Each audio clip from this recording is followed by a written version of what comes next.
and gentlemen, I hope you are keeping safe and healthy during this COVID pandemic. Before I start, I would like to cross-check if audio and video is clear to everyone. If there is any issue, kindly let us know through the chat box of the webinar window. This is Rupal Mishra, Business Head of Commercial Design Magazine, and it's my pleasure to welcome you all on behalf of ITP Media Group and Wipro Lighting. I would like to extend a very warm and hearty welcome to each one of you here. Thank you to all taking time to attend this webinar and marking this spectacular evening with your glorious presence. We truly hope the webinar series imparts as much as knowledge we seek to share with the industry on various topics. Before we start off the webinar, I would like to give a small brief about ITP Media Group. It's the web-based company and it's one of the largest foreign publication group in India with more than 100 weekly and monthly magazines, which includes titles like Commercial Interior Design, Harper Bazaar, Masala, Vogue, Time Out, Architectural Digest, and list is on. If we talk about India, we have 7 B2B titles, Commercial Design Magazine, which is the part of which mainly aims to loop in various stakeholders across the whole life cycle of a building, right from developers and project heads to architects and facility heads. Now, without much further ado, I would like to hand over to my colleague Rashmi Naikar to take this webinar ahead. Over to you, Rashmi. We have with us today Mr. Ramakrishna Puranam. He is a Workspace IoT Specialist. Now, through his career, which has been spanned over 2 decades, he has handled diverse roles and functions across various verticals in the industry. With his passion and knowledge about smart and connected technology, especially IoT and its user experience in workspaces, he has forged several new ecosystems and partnerships in smart building spaces across the globe for Wipro Lighting. With this, I would love to invite Mr. Ramakrishna Puranam on this particular platform to continue the session, and I would request him to take it forward from here on. Mr. Puranam. Thank you very much. Thank you very much, Rashmi, and thanks, Rupal, for a quick introduction. For the audience, thank you very much for taking your valuable time off. Very good evening, good afternoon, and in case somebody is joining from other side of Atlantic, a very good morning to you. Right? Hope all of you are safe and healthy. Right? The topic of the discussion for us is a great day at work. We know we are passing through very, very crazy times, very difficult situation. But let me set the context in terms of what's happening around us. If you look at the way the nature of work has changed over the last 8 weeks' time, whatever has happened in the last 2 decades has happened in the last 2 weeks, right? Everything around us is changing. This is a LinkedIn survey, a very recent survey, what they've done, and the numbers are speaking for itself pretty clearly. 84% of the respondents have indicated some impact to the regular work activity. Our normal routines are getting disrupted. Almost 45% plus, right? Nearly half of the people have said that this somewhat are likely to be a permanent shift. Okay, we're not really sure when this dust will settle down. It's likely to be a permanent shift. 52% are doing more calls, both on video and audio, right? So all of us are now interacting on webinar through Zoom. So that's another reality we have to accept moving forward. And 43% of respondents are now working from home. So working from home earlier was not a usual practice. Some companies used to give that as an option, but now in the times like this has become one of the go-to practices to keep the employees engaged and make sure that they're able to get the productivity from the employees.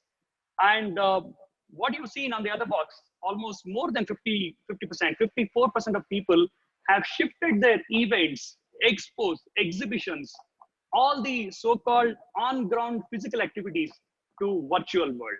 So look at the way the technology has currently in the last 8 weeks time changed around us. Technology will be critical as we move forward. And when we want to re-enter the workspace, we have to adapt to new health and safety standards, which are put across by the governments. And these standards will also vary from organization to organization. Different companies will have different normals setting in. But what we have to accept is that we are not going to get back to the old normal, right? We're pretty clear that there's a new normal and the next normal is here to stay. Having said that, I gave a statistic saying 43% of people are still continuing to work from home, and the old normal is not likely to happen. So obviously, if the question comes saying, why do we still need an office? Do we need a place called as a workplace? Work is happening. I'm working from anywhere. I'm working from home, working from anywhere, working from flexible space. What is the meaning of having an office? Does office still hold any place from a work perspective, or workplace hold any physical place in from a work perspective? Well, the answer is yes. Let's see how it's going to happen. So most important thing out here is why do we need a workplace? Why do we need a physical place called office? Is because it impacts the employee sentiment significantly, and workplace has got a great role to play. Three things it does for the people who go to the work, who have to necessarily go back to a place called office. There are three things, which is doing, second one is seeing, third one is feeling. This is a survey which was done by a workplace research and employee experience firm called Leesman, based out of London. They have done the survey across multiple organizations, almost about 400,000 plus people, respondents across 90 countries. And they were able to bucket all these three into doing, seeing, and feeling.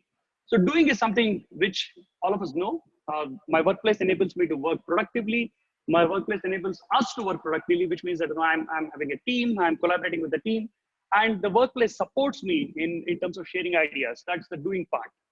And seeing is related to image and sustainability part of it, right? This is through the survey. Leesman had come up with some of the research findings saying that a workplace has a positive impact on the corporate image of the organization. This is the company I work for. I work for Wipro, I work for Cisco, I work for Google, right? I work for Zoom.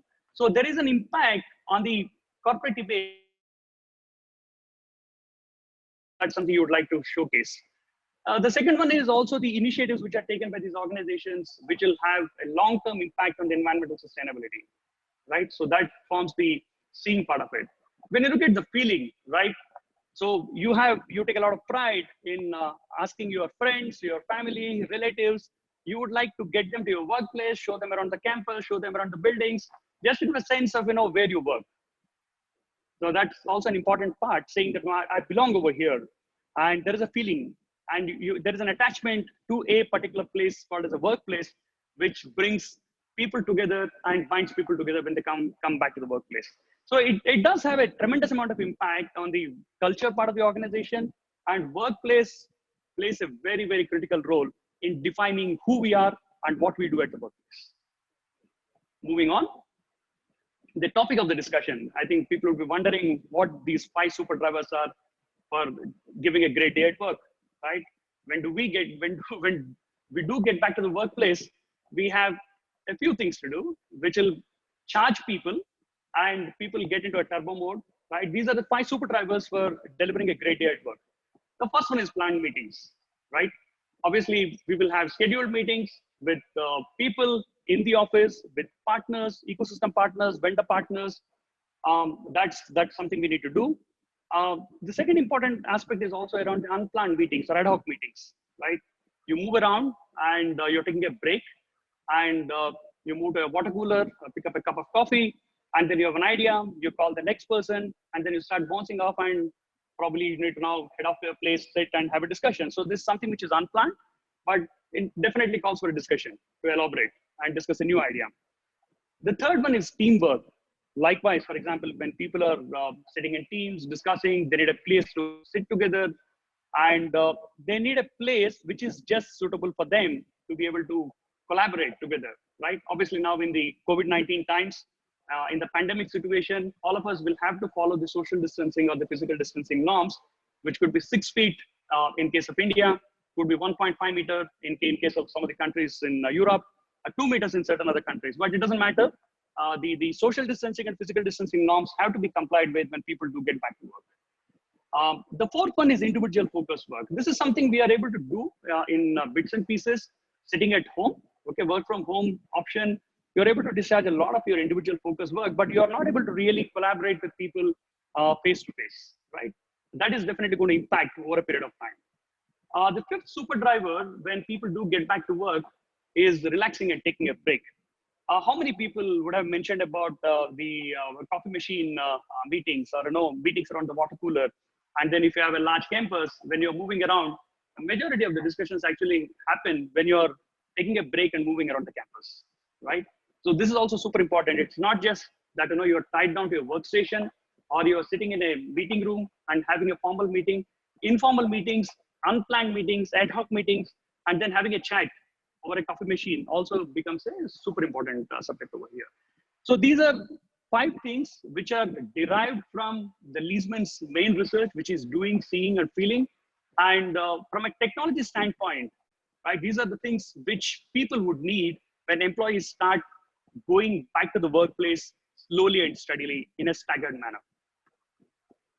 But what happens when people go back? A typical situation, let's try and elaborate when people do get back to work in a staggered manner, in a staged manner. Let me give all the instances as they come up over here for each of these 5 topics.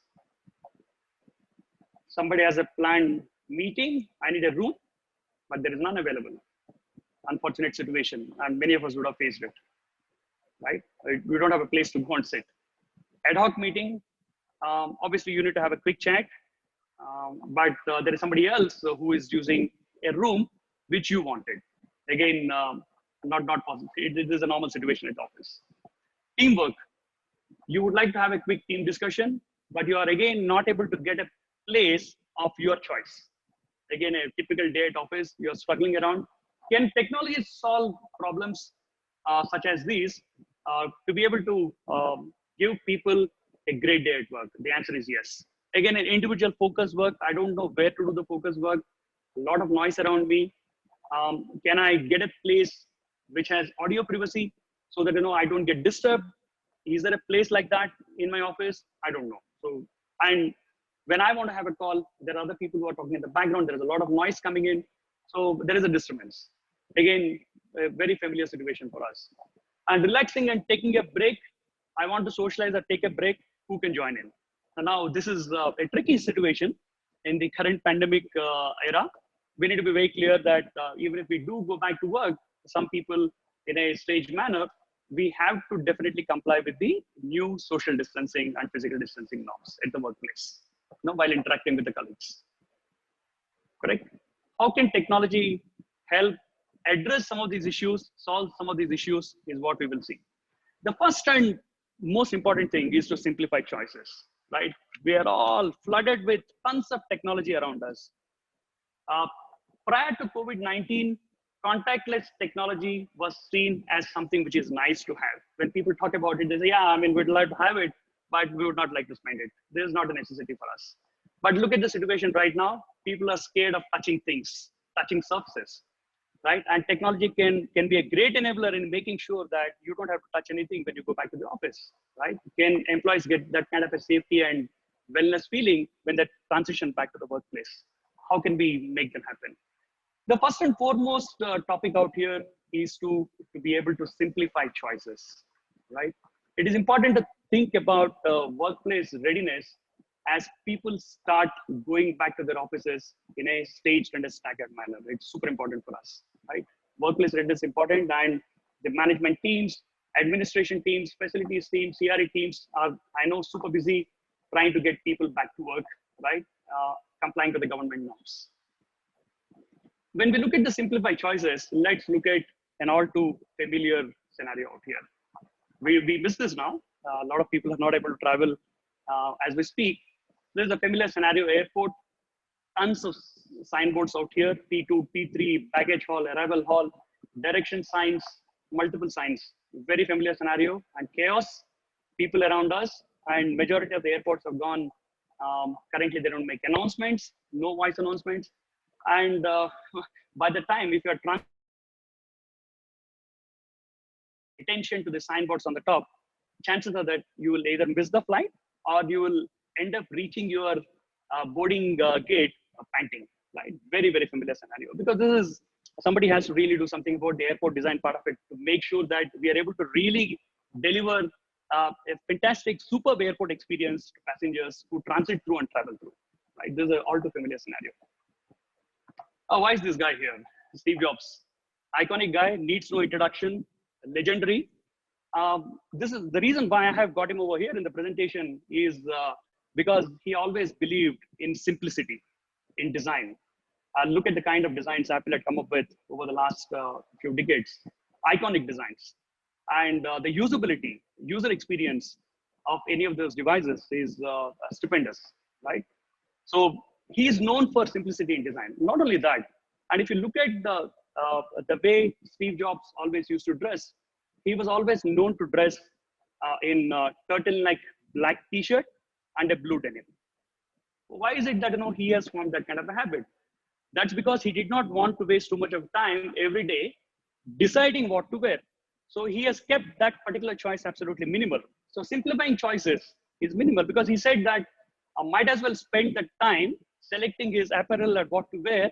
He might as well spend the time on coming up with something nice, okay, which will help the humanity. It will help the people do their work, right? And have entertainment. So coming up with innovation and doing new things, inventing was his idea, right? So the most important underlying factor over here is the simplicity and the habits which have helped him, travel that particular path. Let's look at another scenario. For people who are enthused about Formula One race driving, this is a Formula One race driver from Netherlands, Max Verstappen, one of the youngest drivers to brace the Formula One circuit in recent times. Phenomenal driver. But if you look at this guy, Max, the Formula One race driver part of it, he has absolutely no chance of committing any errors, right? He is an outstanding example of practice, discipline, rigor. But above all, there is a very, very powerful habit in terms of what he does before he gets into the car, when he gets into the car, and he's not expected to commit any errors, right? Because the error can be really, really fatal and can lead to an accident. And not only they will lose the race, but accident can cause severe damages to the team. So he has to pay utmost attention, and everything is like, completely the set of instructions he has to follow. He has to practice. There is a discipline and rigor around it. Once again, the most important aspect over here is simplifying the choices. So there is a saying, when our automatic level of consciousness is engaged, our conscious mind is free to perform other tasks, right? So all these tasks, like what the example I gave about Steve Jobs, the example I gave about this Formula One driver, Max Verstappen, these guys epitomize something called as habits and routines, right? And all of us also have our own habits and quirks and routines, both in the workplace and outside of it. But let's look at what happens when we go back to the workplace. Right, in the transition to the workplace, while the pandemic is on, I mentioned that people are going to get the employees back in a very staggered manner. Simplifying choices also becomes a very, very important aspect when people want to return to the office in a safe and healthy manner, right? So when Lisa, an employee of an organization, when she wants to go back to work, does she know, does she have a place to work? Does she know which building she can go out and work out of? Which floor she can go and work out of? Which day she is allowed to go and work, right? Because now the people will start setting priorities, saying that there is a certain section of people who can continue to work from home, but there is a certain section of people who have to definitely come to the workplace or an office, right? To be able to, interact with their teams, collaborate, and also come up with new ideas and do innovation. So this is going to become very, very important for them, and reassuring people that when they do get back to work, all the measures are taken to make sure that they have a safe and healthy place to work out of. So it's imperative for facilities managers, CRE professionals, corporate professionals to keep the workplace ready, and a constant communication on a dynamic basis to the employees, saying and reassuring, saying that the place is ready and these are the days they can attend the office. This is the floor they can work out of, and these are the teams they can work out of. We'll just reassure them and give them a lot of peace, saying that they can transition to the office. And when they do come to the office, right, people would like to collaborate. Obviously, meeting rooms are going to become important. They can be closed meeting rooms, they can be other collaborative rooms. But providing a meeting room of a particular choice, both in terms of the location, right, and also capacity and the time, all the three have to match, right? I'm a 3-people team or a 4-people team. Do I get the right size meeting room at the time I want that particular meeting, and on the floor I want to have? Because now with the reduced capacity, it's not going to be, it's never going to be 100% for sure. It will be 33%, 50%, or we'll have to look at a new normal. So how do we make that happen? So can this be available? And the most important thing out here is that when you move majority of these, the work processes and workflows to an employee app, right, or a web app, there is no contact, right? There is no physical contact like a switch, right? People don't have to do that. Or for example, a meeting room tablet, you don't have to touch that. And hence, you are minimizing the chances of somebody having a virus, touching something, virus staying on over there, and somebody else touching it, and then the virus spreading, right? As soon as you are able to do the application part of it, or a web application part of it, and simplify choices for people to know where their choice workplace is available, you are also building in, I would say, a pandemic-proof workplace at your disposal. So that's the most important thing from simplifying choices perspective. Let's move on to the next slide. So here, what we are talking about is in simplifying choices, technology can be a great enabler. There are multiple new technologies which have come into the forefront right now as we speak. Artificial intelligence, machine learning, right? Intelligent sensors, detectors, and various other devices. They can give you your favorites as and when you want. The right size meeting room, right size workplace, where can I go and work out of? So these are the technology advancements or tools which can help you transition back to a safe and healthy workplace. Moving on. Promoting autonomy in activity-based working, right? There are two important things out here, autonomy and activity-based working, right? So if you look at the recent reports affirming that organizations which have embraced or which have already had some type of agile working, some type of flexible working, an activity-based workplace practice, they are far more ready and better equipped to get their employees back to work compared to people who had designated seating, who had fixed seating formula. Now we are pretty clear that if the social distancing measures are to be adopted in the workplace, we need to have workstations spaced 6 feet apart or maybe 2 meters apart, which means the overall capacity is going to come down significantly, right? Given that situation, an agile workplace or a flexible workplace, which already had this kind of practices, is better equipped to get people back to work compared to a fixed workplace, right? But when ABW happens, activity-based work happens, when people do come back to work, let's see how we can help them transition back. This is one way.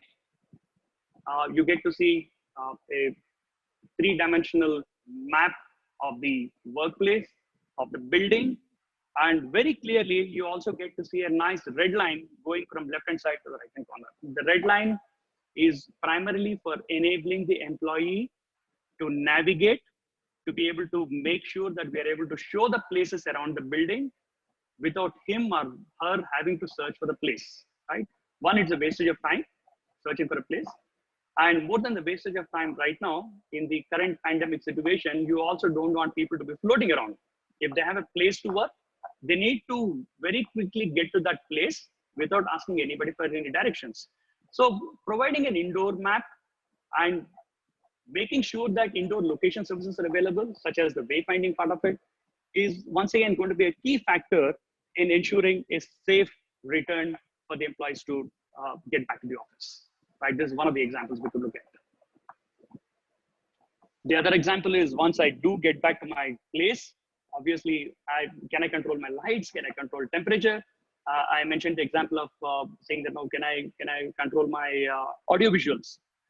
Answer to all of this is yes. There are multiple possibilities around. We can dim the lights. We can increase the light, decrease the brightness. We can also control the temperature. We can control the blinds. So obviously, once again, what the facilities managers, the CRE professionals, or the business guys are doing out here is that in this scenario, we are moving away from a lot of touch points like switches, like panels, like room booking things, room booking panels, which are there in the office, to an app, right? Which means you have your own smartphone. All you need is a smartphone and an app, and you're able to control your own ambience and your own environment, and sticking to the social distancing and the norms which are stipulated by your own organization and the governments, local governments. So this is how you can definitely facilitate people getting back to work. Once again, the most important thing is earlier people used to say contactless technology is nice to have. It is not nice to have anymore. It is a must have, right? If you want to have people coming back to a safe and healthy place, this is something you should build in your rejigging of your work plans. So giving a feeling, enhanced feeling of autonomy with do-it-yourself option is going to be the key, right? The key out here is most importantly, everybody is talking about touchless, contactless, transition into workspace. How can we make it happen? I've given a few examples and we will continue with a few more in the subsequent slides. So as long as you're able to transfer the control part of it and guide the employee back to his choice workplace where he or she can work out of, all this we are now moving to a do-it-yourself kind of an option.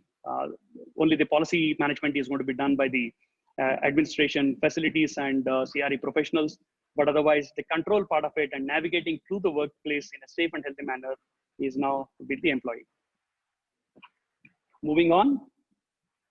Yeah, it's a controversial topic. Yeah, so this is encouraging face-to-face interaction. It's going to be once again a big factor when you want to do collaborative work. All of us are now engrossed doing video calls, different kinds of collaboration, using Zoom, using Microsoft Teams, using Cisco WebEx. We are all living in a virtual world.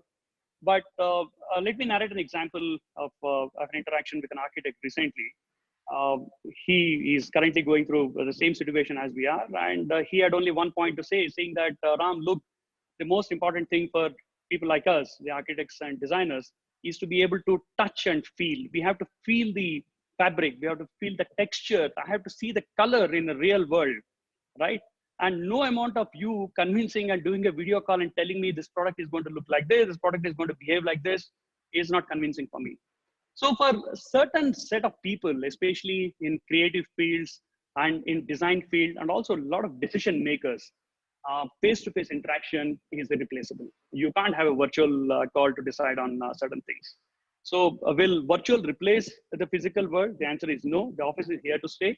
People are going to come back and it's going to be a next normal, right? So face-to-face interaction is going to be super important for certain disciplines. At least for now, creative design, decision-making disciplines are definitely going to embrace the face-to-face interaction a lot more than ever before. Nice familiar scenario, large office, and you get to see a lot of lounge seating over here, collaborative spaces, and people are following social distancing norms out here, right? And this is something which fosters collaboration. This is where people can think about new ideas, talk about them, discuss, and come up with a lot of new innovations which are useful for the human beings, okay, for the mankind. Very familiar setting in large organizations. So this is something which the space designers, planners, workplace planners, architects, designers, behavioral specialists have to enable so that people are able to still have a face-to-face interaction, face-to-face communication when they transition back to the workplace, adhering to the social distancing norms because of the pandemic. One example of how this can happen, collaboration can happen. Obviously, my colleague Simon Jaspers is somewhere in the building, and he has checked into the building, which means he had made his location available to his colleague, Sarah Phillips. On the way, he also wants to meet with 3 other colleagues, Jordan, Stephanie, and another person out here, Alex Bryant, right? And all he has to do is, once his location is made available, the other 3 people also know, other 4 people also know where he is. And all they now need is a meeting room for 5 people or 6 people to go and work out, right? So you're not wasting any time searching for a place, and you're also not wasting any time calling people and checking whether they're available, if so, where they are. So in a large campus, multi-floor building kind of in a normal situation pre-COVID, but post-COVID, it's absolutely essential for us to be able to share the location, right? And adhering to the social distancing norms and also data privacy norms. And once you know where your colleague is available, you can grab a place and work out of, right? Again, complying with the norms set up by the organizations and the governments. So there's another example which can foster a face-to-face interaction and obviously complying with the norms. What are we looking at over here in the scenario is that the organizations or companies should create a feeling of shared ownership of the office. Right now, we are talking about a smart app which people can use, employees can use when they check in.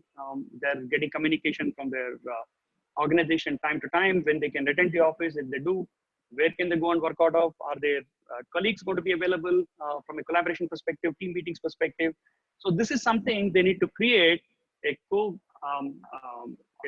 feeling of shared ownership, so that the control is not necessarily with the facilities manager or the building owner, and there is an enhanced feeling of a shared ownership when you really transition back into a digital workplace. Moving further, this is very, very specific to all our facilities managers, friends, and corporate real estate professionals.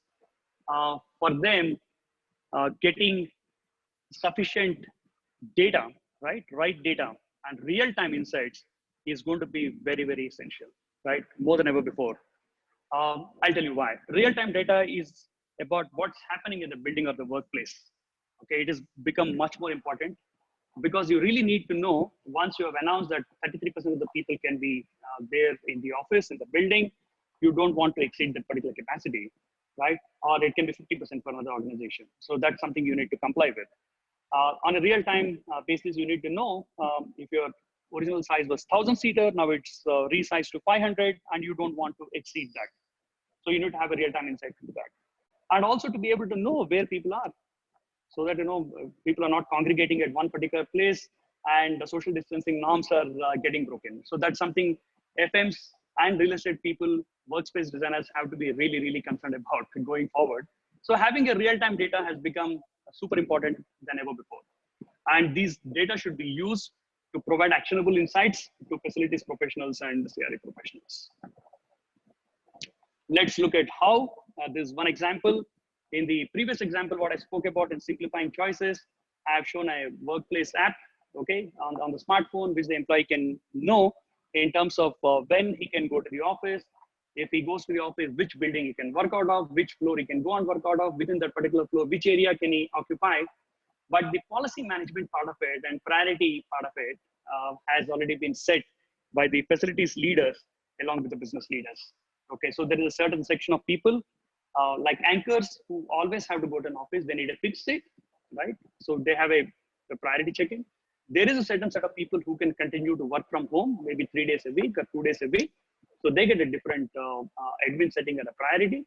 And there is a set of people who are mobile workers, okay, who can work from anywhere, and they just have to go to the office maybe on a Monday or a Friday to interact with the teams. So these settings are done by the admin facilities managers in a very simplistic manner.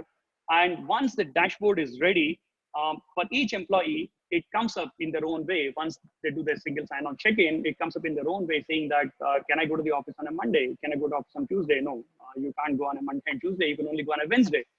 And it shows that when I go to office on a Wednesday, this is cover B, floor number 4, and I can go and work out of zone A where my team is going to be available. But the prioritization settings in terms of streamlining the workflow, who can be there, who cannot be there, is all going to be done by the facilities management professional when we really look at going back to office sooner than later.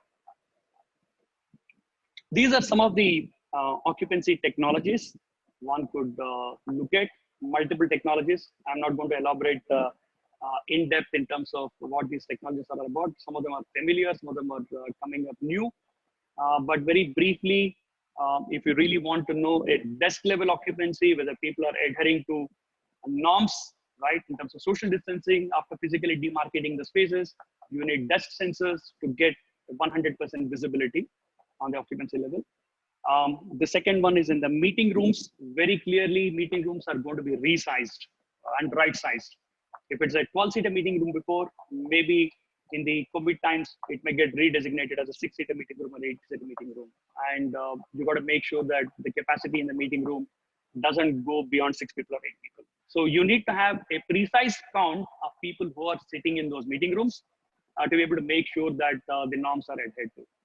The third situation is something which I have mentioned in ensuring a nice navigation at the workplace.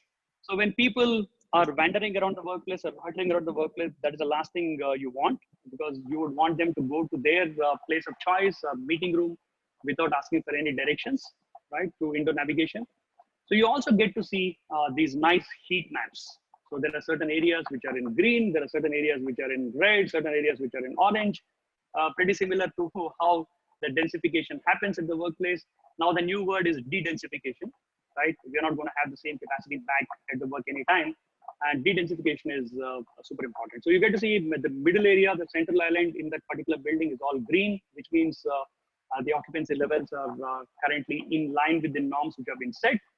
There is a red zone which is coming up on the right hand side, which means obviously it's a cause for concern. There are too many people congregating over there. They need to be sensitized, and there has to be an alert which has to go to them. Or if facilities manager is aware that this is an area which is attractive, this could be a cafeteria or a pantry where people are congregating, maybe he can take an action to make those kind of coffee stations available along the floor at multiple locations to avoid people congregating and getting together at one location. And other areas are on it, which means the density is building up slowly and steadily. So this is something which the facilities managers can get on a real-time basis and also on a historical basis in terms of trends in usage in a graphical way, in a 3D view. But when they really want to get into the analytics in terms of how people are using spaces, they can now get equipped with a lot of data in terms of how the work area is getting used, how the meeting rooms are getting used, how collaboration spaces are getting used, and how everything in the office is getting used. So they can make fact-based decisions, because if you don't have sensors measuring data, if you don't have beacons giving you the directions, people, how busy is the workplace, we don't know. But now more than before, business is not an important thing. Adhering to new social distancing norms and ensuring that you are able to get the employees back and give them a seamless experience, a safe and healthy experience as a transition to workplace is going to be a super important feature. What technology is needed? Yeah, and most important thing is why are we talking about all of this? And is it applicable for me? Is it good for my retrofit buildings? Because new buildings are not going to happen anytime soon. If that is the case, then can I use the technology in my existing buildings? Let's look at a standard approach which is taken by majority of organizations. Yeah, so you have independent systems, independent apps, a lot of one-time integrations which are done for that particular floor, particular building. There is no central data acquisition. Data is the new engine. There's no central data acquisition. It's all in different silos, and they don't speak to each other. And a lot of times we also end up with dedicated single-purpose hardware, right? I can only use it for this particular application, and we can't use it for anything else. And the underlying factor for all of this is the data governance. It becomes another unsettling factor when the IT teams or the info security teams have to look at that and say that is this data safe? Okay, and to make sure that the data privacy norms are adhered to. So this is the old school system design, everything in a silo manner, not talking to each other, and one-time integrations. But how we can bring all of this together is if you have a platform approach where you are able to collate and get data from multiple sources like Wi-Fi, like security systems, like smart lockers.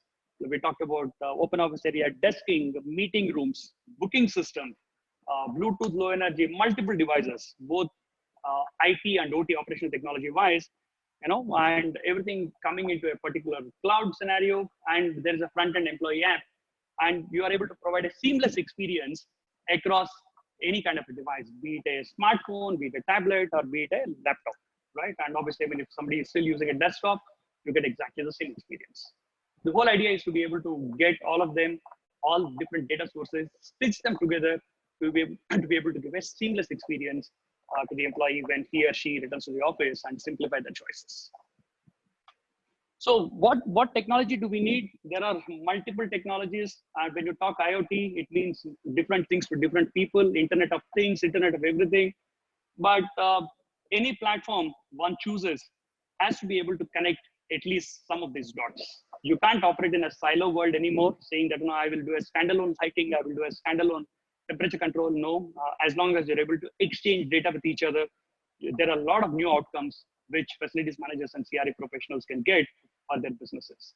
So some of the things we could look at from a sensing perspective is the connected building management systems, smart lighting, I talked about in terms of giving a great experience at the office, Wi-Fi systems, Bluetooth low energy based beacons, and dedicated sensors, right? So these are going to be an integral part of our workplace going forward, if not already.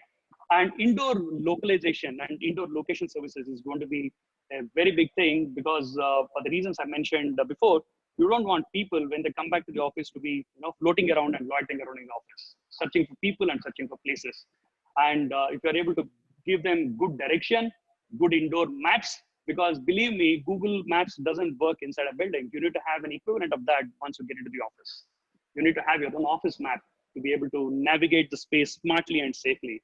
So indoor location services, wayfinding is going to be another important aspect to transition and get people back to work. Slightly busy slide, a lot of text written here. It's for users to see. These strategies behind the world's best workplaces differ in terms of what kind of work they're doing, what kind of process they're following, the geographical location, country, continent, multiple things.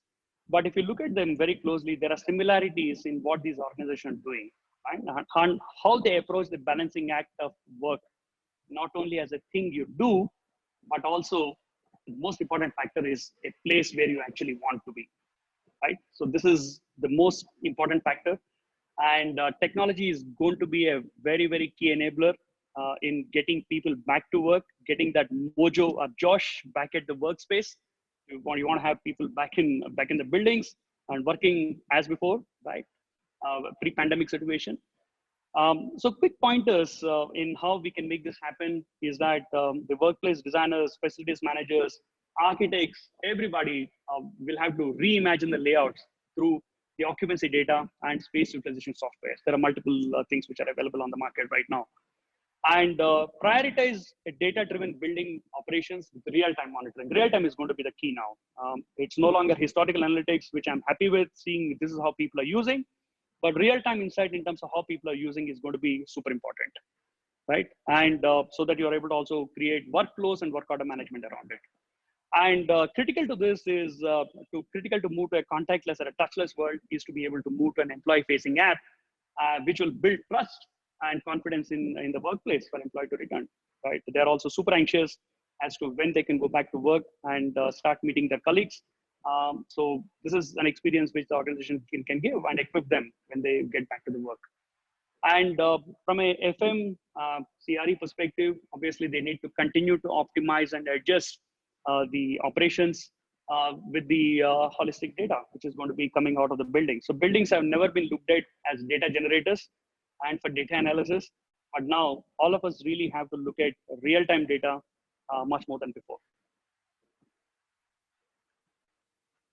Unleash your office, get people back to their safe havens, right? And allow them to work as they were before, giving them a choice to work, enable them to have autonomous working, activity-based working, flexible work options, unleash your office, right? As a friend of mine from the industry very recently had remarked, the spaces are limited, but the experience you can deliver in these workspaces is infinite, right? It's unlimited.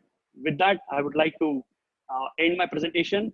And I would also like to thank our partner from Netherlands, a Dutch scale-up company, Mapic, which believes in giving a fantastic office experience as people start transitioning back to the workplace. Thank you very much, Rashmi.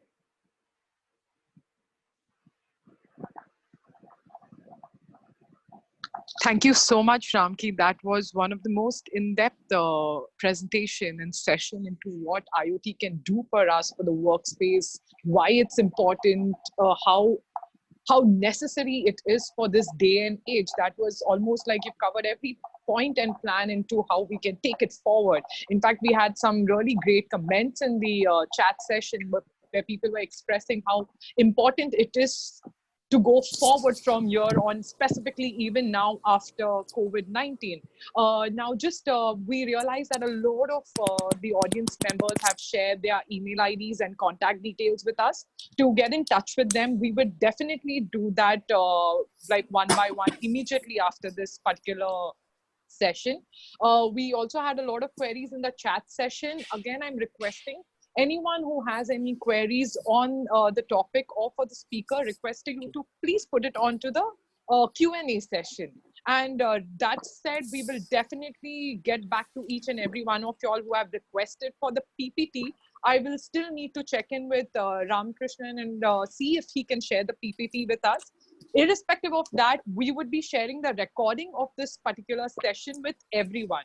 Now, we'll be taking the Q&A very shortly, but before the Q&A, we would have this short poll, a survey that we had prepared for all our audience members. So it would be really great if you all could please take few minutes and participate in it. Aisha, if you can put on the questions that is appearing on your screen. This is just for our understanding about how our audience members use spaces. What are your opinion and feedback on how your workings and operations work out? So if you all can please take your time and answer these, this would be really great. Again, everyone sharing your contact details with us. We will definitely be contacting you all. Please do leave your number and email address with us. Our team will definitely get back to you immediately after this particular session. Aisha, can we have the next question?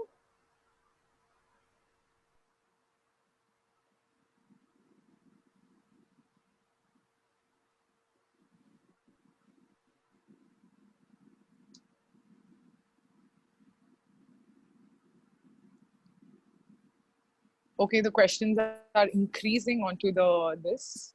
Ramki, I hope this gives you enough time to just go through them and probably collate your thoughts onto the questions that are being asked here. Yeah.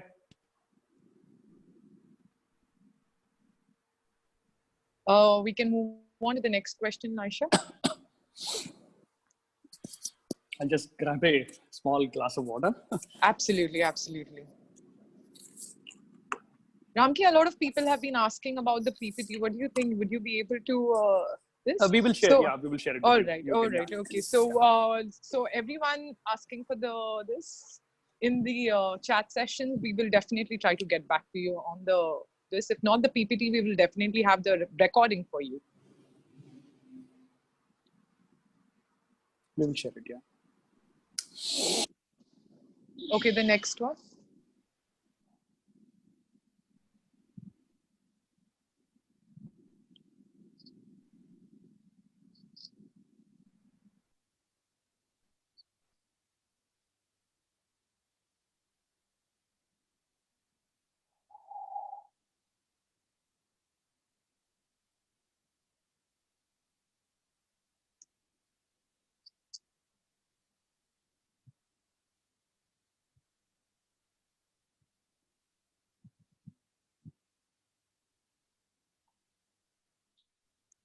Okay, what we can do is, Ramki, if you're ready, we can still have the survey on.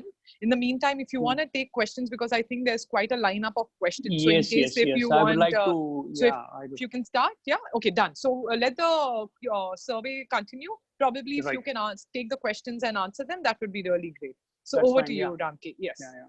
Thanks, Rashmi. No worries. Thanks for giving a breather.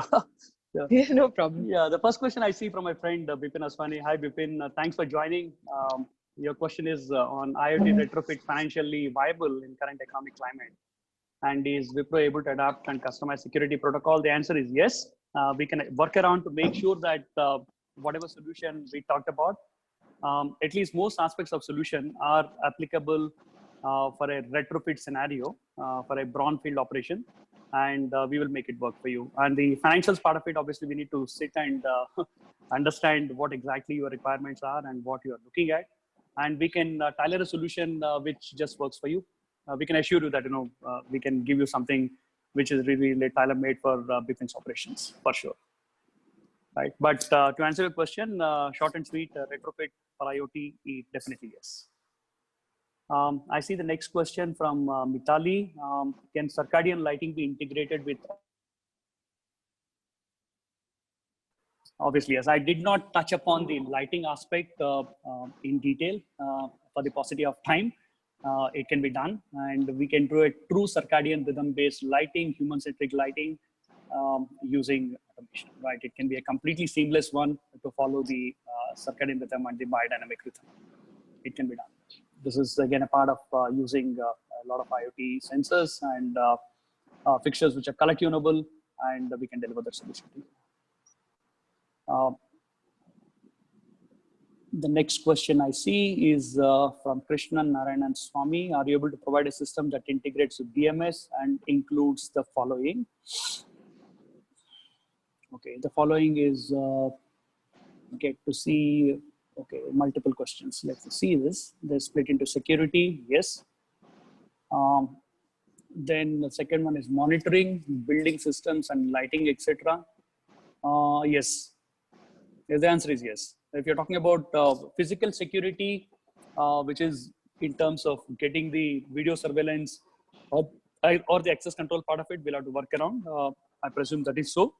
But from an InfoSec perspective, info security, IT security, the solution is GDPR compliant, which is General Data Protection Regulation, which is stipulated by the European Parliament in May 2018. That's the thing which has been followed by the entire industry across the board.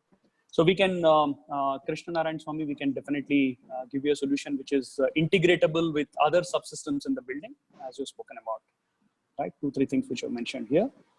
Rafi is asking a question. Hi, Rafi. Is it on-premise or on-cloud? This is completely on-cloud, right? If you have to deploy it at multiple locations on a scale, on-premise is no longer tenable, right? And client will have to really manage it and operate it, having their own personnel, having data centers, etc. We believe, I think the world will adopt the cloud with greater acceleration in these times, right? In the pandemic situation, we have seen how people have embraced collaboration tools like Zoom, WebEx more than ever before. I think cloud is here to stay. There are a lot of fears which were around cloud. They will soon start going away with a lot of regulations and data privacy acts getting into place. But to answer your question, the solution is 100% a cloud-based solution. BMS integration along with color rendering based on the time of the day, Vinayak Sane, yes, sir, it can be done. It is absolutely, yeah, it's possible. We can have an astronomical time clock, which can be set in from a sensor perspective. And if you're looking at triggering other operations related to the building part of it, building services part of it, I know it's a little complex. It's not a straightforward one.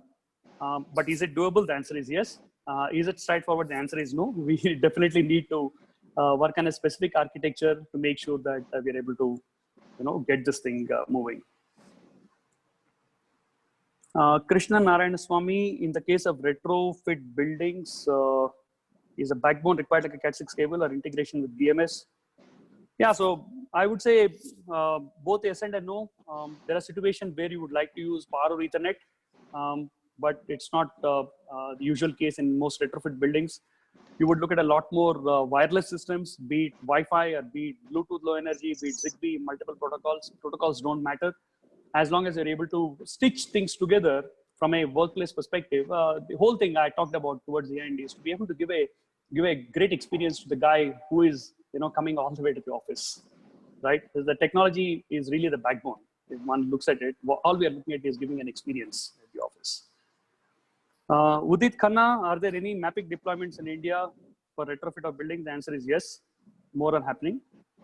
Vistab sir, good evening, sir. Thanks for joining. And it's a pleasure to have you here on the discussion today.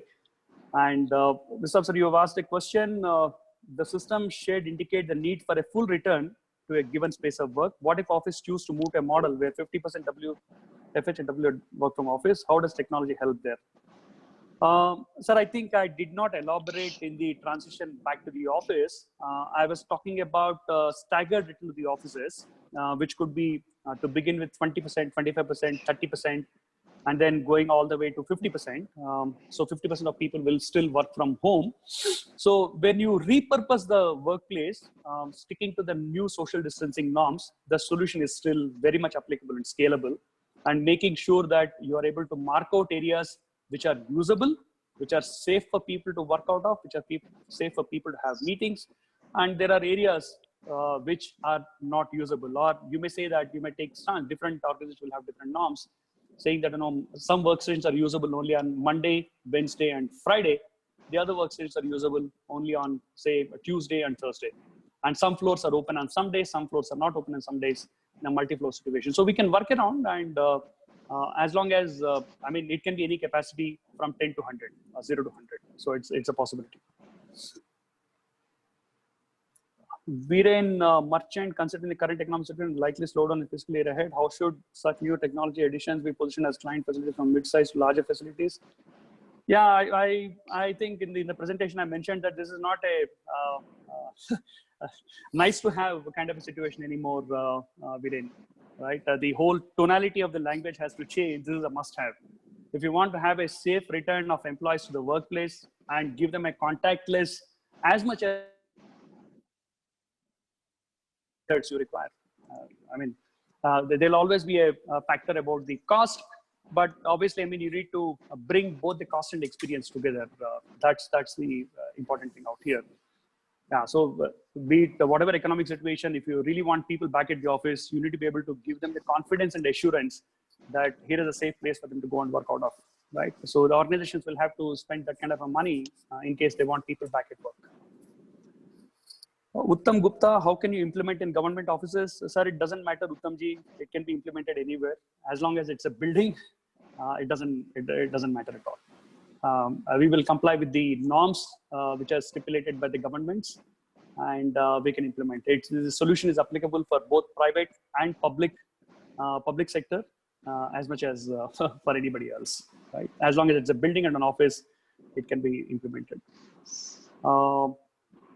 I see Bharat Tagra, how convenient it is for you to integrate installed system, how data integration is going to be solution at your end. Because, yeah, so it's again not straightforward. We need to see what systems can be leveraged from what is available already. Some of them are usable, some of them are not usable because they're no longer scalable into the new environment onto Internet of Things. So something which is not usable, we have to discard it and move ahead. We still need to have offices, and we still need to have people in those offices, right? So Charu, what is the average cost of deployment of the system? It is including the cost of lighting. Difficult question to answer unless we have more data around the workplace, type of work, demographics of workplace, what norms have to be followed. Is a very generic question.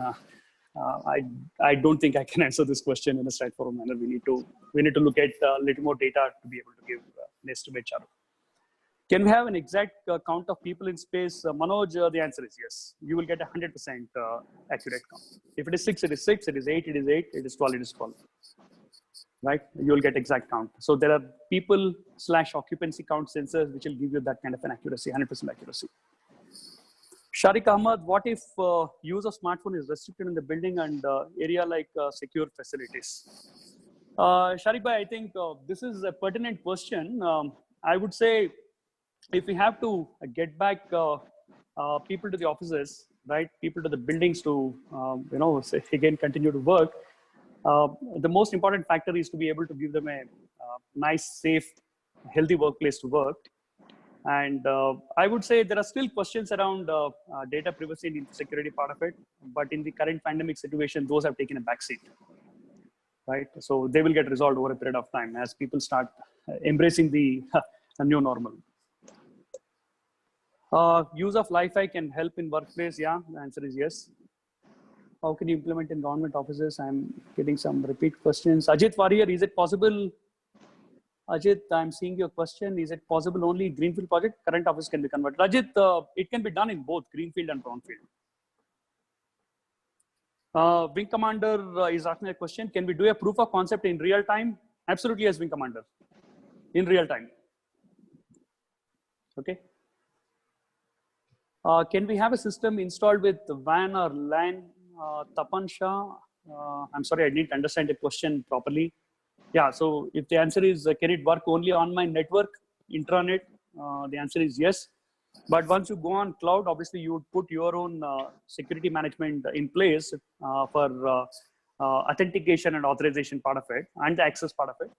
So it can work outside the premises as well from a LAN and WAN situation, if I understood your question correctly.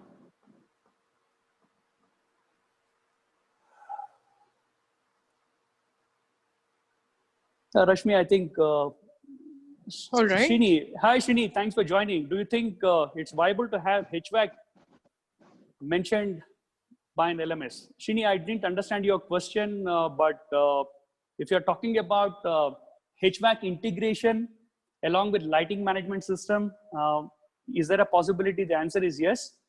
And is it meaningful to be able to get some data out of the sensors which are connected to the lighting management system and then trigger HVAC or a BMS action?